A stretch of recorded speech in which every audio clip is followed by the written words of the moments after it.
السلام علیکم زما خوږو عزتمندو. په جوماتونو باندې پابندي ولګېده چېرې مسجد ته به منزله نه راځئ. 5 کسانو نه زیات به چې کوم دی مسجد کې مونځ نه کوي، تاسو ټول خپلو کورونو کې مونځ کوئ. نو زه خپل ځاني دغه سوچ کوم چې زموږ د خلاصي ځای دغه مسجد دی، بلکې ټول خلک دغه سوچ کوي چې د خلاصي ځای دغه مسجد دی، ځکه چې اکثر به مونږ داسې یو بعضې نیم کس مونځ به یې نه کولو، هغه به مانځه ته متوجه شي، جومات ته به ډېر تلو راتلو نه مونږ به ویل چې یاره دی څه ته څه د الله په ګرفت کې راغلی څه ته څه بیماری څه عذاب به پرې راغلي، ځکه چې کوم دی جومات ته ډېر ځي راځي، هغه به عذاب کې نه وګېر، خو مونږ ته به د جومات د خلاصۍ ځای ښکاره کېدو اوس هم ښکاري. نو د حکومت د اړخه د سرکار د اړخه دغه سوال جواب راغلی چېرې مانځل به جومات ته نه راځئ. نو زه دغه سوچ کوم چېرې زموږ د مفتیان عالمان زموږ په دې علاقو کې ډېر زیات دي، دغه عالمان څه وایي ټول خلک لګیا دي خپل هم دغه رایې پیش کوي چېرې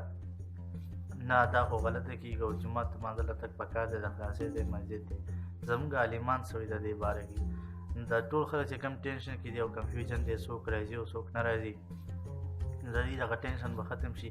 دې عالمانو ته زما دغه خواست دی چې دغه عالمان دې خپلې ویډیوګانې ورکړي، خپل سوال جواب دی د هر رنګه ذریعې اعلانونو په طریقې سره